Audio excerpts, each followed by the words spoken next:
मंच पर उपस्थित तेलंगाना भारतीय जनता पार्टी के अध्यक्ष श्रीमान लक्ष्मण जी, भारत सरकार के श्रम मंत्री बंडारू जी, श्रीमान हंसराज आहिर जी, भारतीय जनता पार्टी के राष्ट्रीय महासचिव और तेलंगाना के ही नेता श्री मुरलीधर राव जी, हमारे संगठन मंत्री जिनके सर पर तेलंगाना के अंदर भारतीय जनता पार्टी की सरकार बनाने की जिम्मेदारी है, ऐसे श्री सौदान सिंह जी,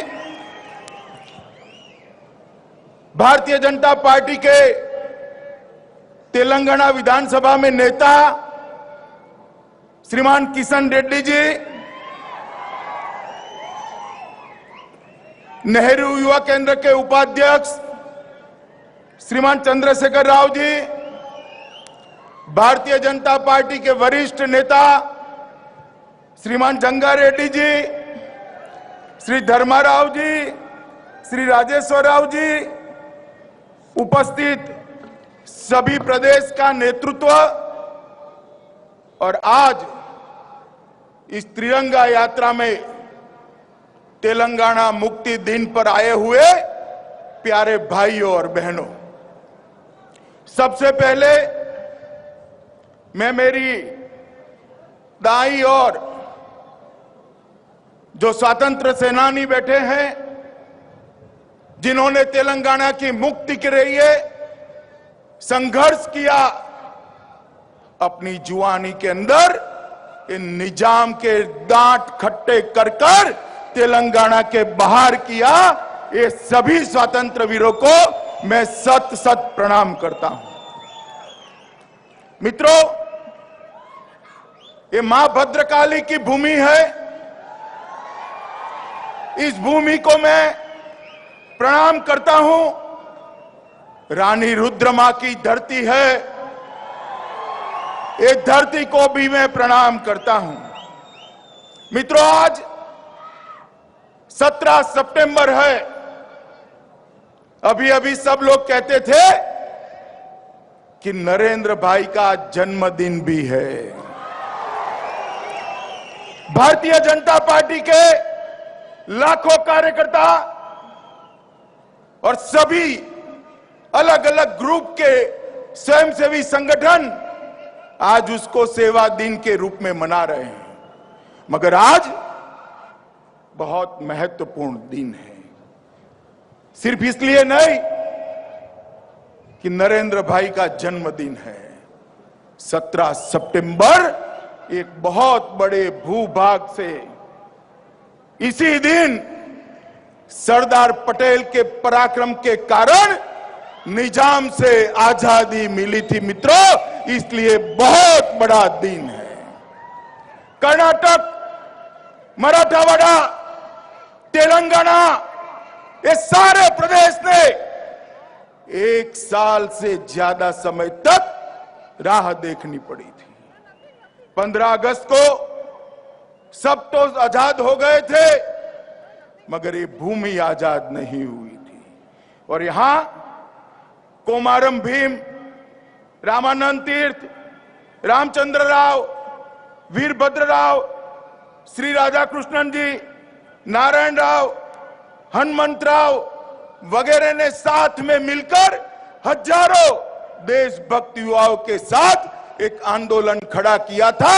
ये रजाकारों के त्रास के सामने आंदोलन खड़ा किया था और इसका परिणाम आया था कि 17 सितंबर शाम को 5 बजे निजाम ने घुटने टेक दिए थे और सरदार वल्लभ भाई पटेल को विलय पत्र हैदराबाद का दे दिया था। मित्रों, ये वीर गाथा जो है भारत के स्वतंत्रता के इतिहास की एक सुवर्ण पृष्ठ है। कितने कितने जुर्म सहे, आजादी की तिथि तय होते ही निजाम ने उसकी क्रूर रजाकार फौज को तेलंगाना की, मराठवाड़ की, बिदर की जनता पर खुला छोड़ दिया था। कितने जुर्म ढाए, कितने गांवों में हजारों लोगों की हत्या हुई, कितनी मां बहनों को अपमानित किया गया, और उसके बाद में जो आंदोलन खड़ा हुआ उसके कारण हमें आजादी मिली।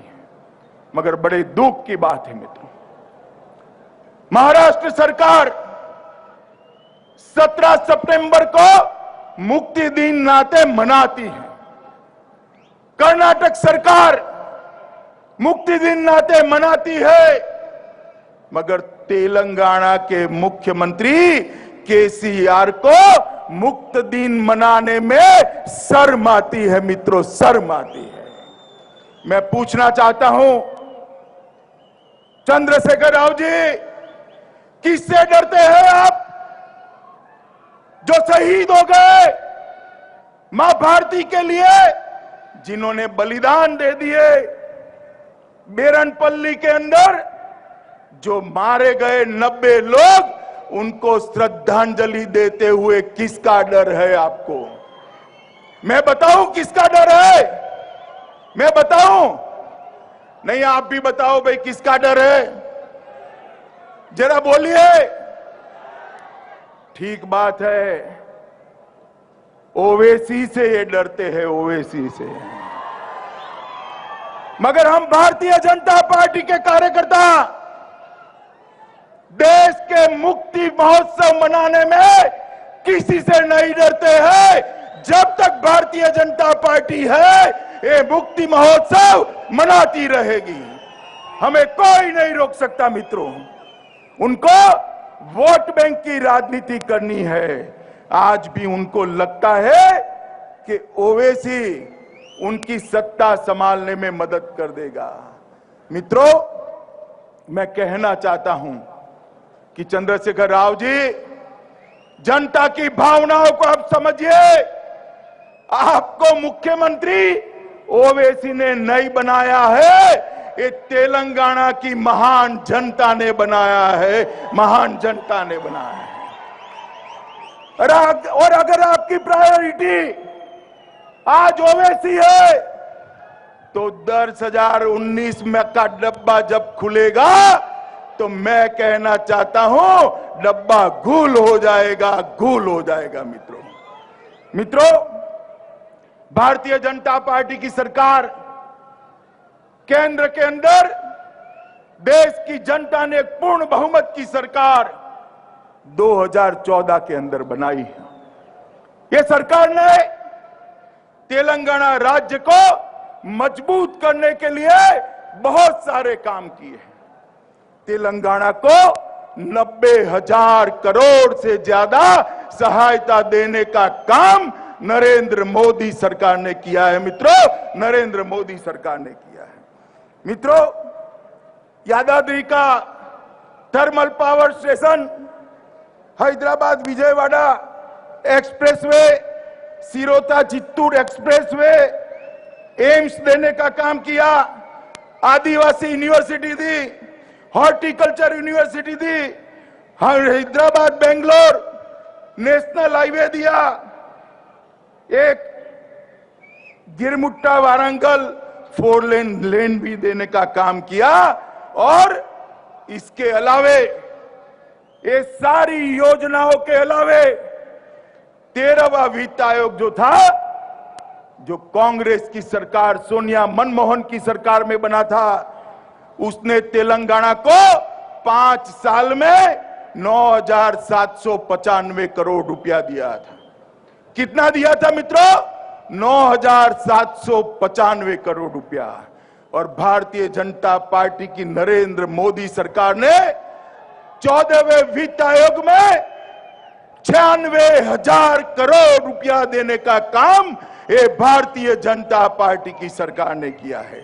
मित्रों, लोकल बॉडी ग्रांट के अंदर 6,000 करोड़ की बढ़ोतरी हुई और ग्रांट के अंदर 8,000 करोड़ की बढ़ोतरी हुई और मुद्रा बैंक के माध्यम से 4,60,000 युवाओं को लगभग 4500 करोड़ रुपया की लोन देने का काम ये भारतीय जनता पार्टी की सरकार ने किया है। जब से नरेंद्र मोदी सरकार इस देश में बनी है, हर 15 दिन में एक योजना लेकर आती है। हर 15 दिन में गरीबों के लिए, युवाओं के लिए, दलितों के लिए, आदिवासी के लिए उनको आगे बढ़ाने की योजना ये भारतीय जनता पार्टी की सरकार लाती है मित्रों। मगर यहां तक योजनाएं नहीं पहुंचती। आज मैं आया हूं दिल्ली से, कुछ योजनाएं आपको बताना चाहता हूं। बताऊं क्या? जरा जोर से बोलो, बताऊं? बहुत लंबी सूची है मित्रों। मैं बोलता हूं, अगर आपको ऐसा लगे कि बहुत हो गया तो रोक लीजिएगा, ठीक है? बताऊं?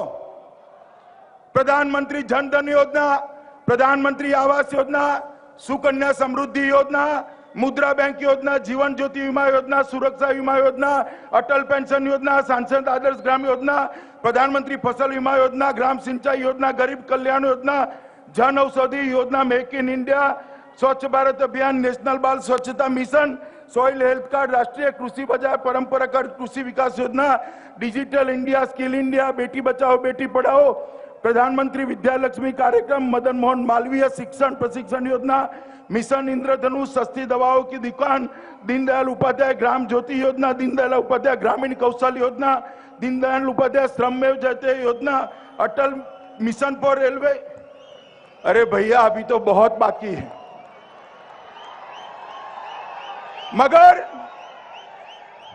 मगर ये योजनाएं, मुझे अफसोस है, ये योजनाएं जो नरेंद्र भाई ने बनाई है वो तेलंगाना के गरीब तक नहीं पहुंचती, तेलंगाना के युवा तक नहीं पहुंचती, तेलंगाना के किसान तक नहीं पहुंचती, क्योंकि केसीआर एंड कंपनी सारी योजनाओं को नीचे ही नहीं आने देते। मित्रों, ये केसीआर की जो सरकार है, नरेंद्र भाई ने देश के किसानों के लिए प्रधानमंत्री फसल बीमा योजना बनाई।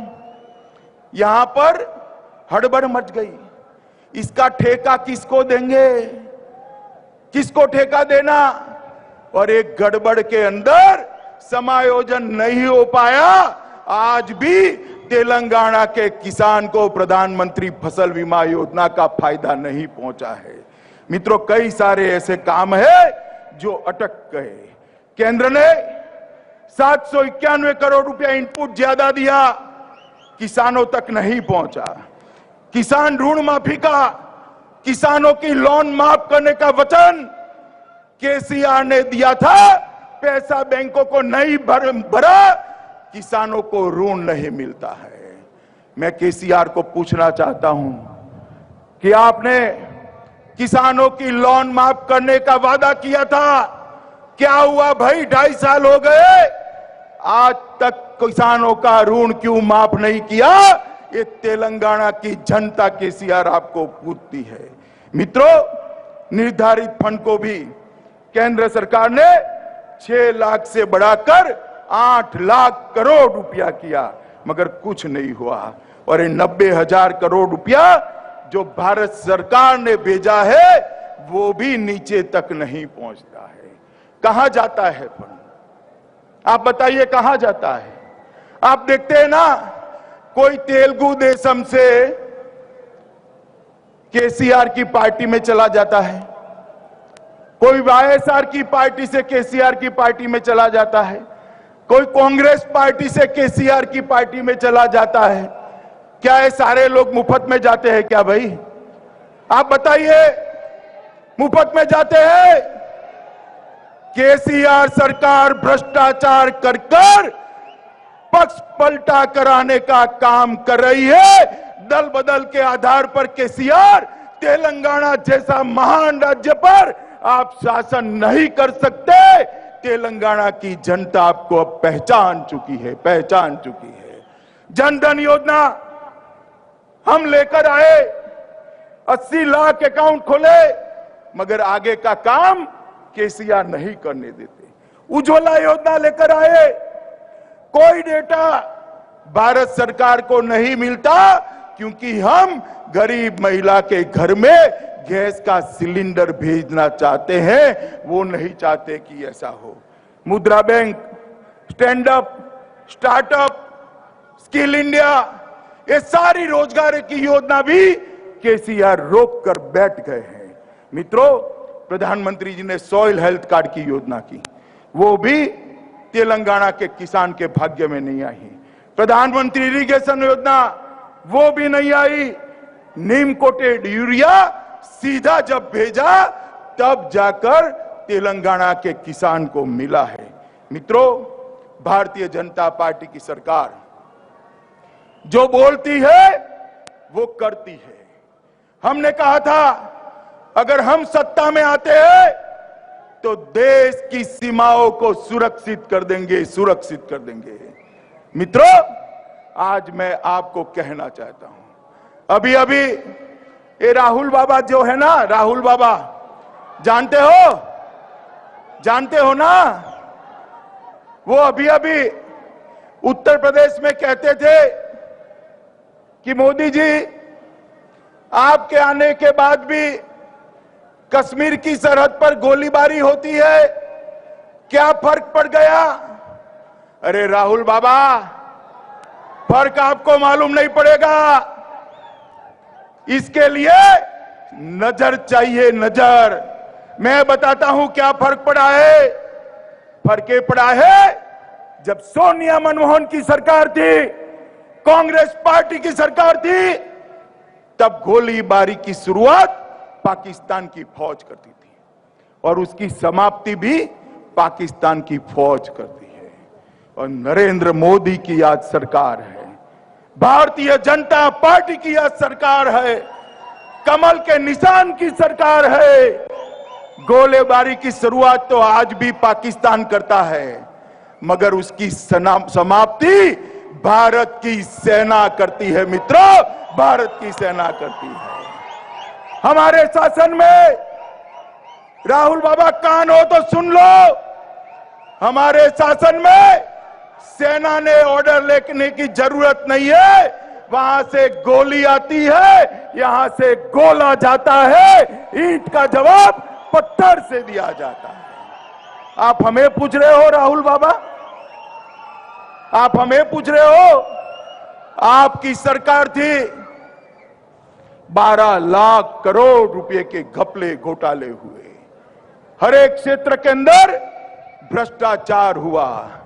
और आज नरेंद्र मोदी की सरकार है, भाजपा की सरकार को 2.5 साल हो गए, भ्रष्टाचार का एक भी आरोप हमारे विरोधी भी नरेंद्र मोदी जी पर नहीं लगा सकते। हमने इस तरह की सरकार चलाई है। अभी अभी एक गुलाम नबी आजाद कह रहे थे कि मोदी जी विदेश बहुत जाते हैं।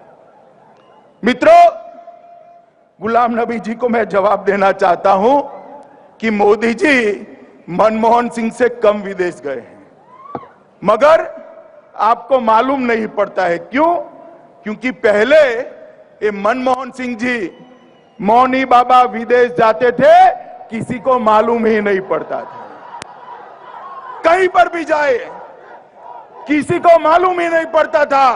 हाथ में अंग्रेजी में लिखे हुए 2 पत्ते लेकर जाते थे और पढ़कर वापिस चले आते थे। और कभी कभी तो पत्ते भी बदल जाते थे।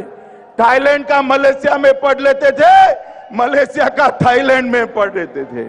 और अब मोदी जी जाते हैं, अमेरिका जाते हैं, जापान जाते हैं, चीन जाते हैं, रसिया जाते हैं, इंग्लैंड जाते हैं, फ्रांस जाते हैं, लंका, नेपाल, भूटान, तिब्बत, कहीं पर भी जाते हैं, हजारों का हुजूम नरेंद्र मोदी के स्वागत में इकट्ठा होता है। और ये स्वागत नरेंद्र मोदी का नहीं है, ये स्वागत भारतीय जनता पार्टी का नहीं है, ये स्वागत देश की 125 करोड़ जनता का स्वागत है। मित्रों, 125 करोड़ जनता का। नरेंद्र भाई ने देश का नाम दुनिया में ऊपर उठाने का काम किया है। मित्रों, आज हमारे तेलंगाना यूनिट ने 15 अगस्त से 17 सितंबर तक पूरी यात्रा, तिरंगा यात्रा गांव गांव हर विधानसभा में निकाली है।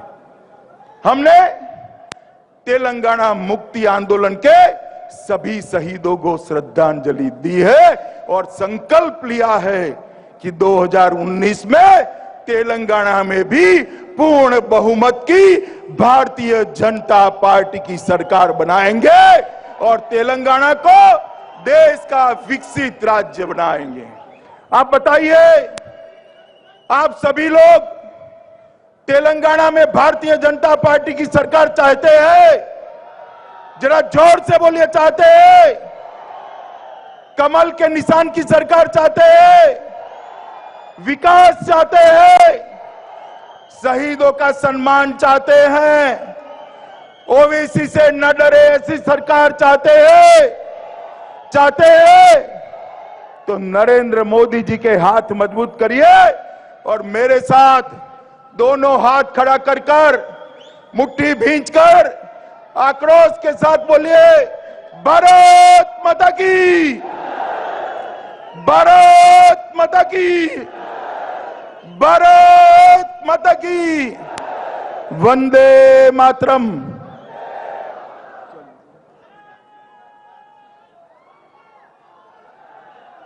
వందన సమర్పణ చేయాల్సిందిగా మిత్రులు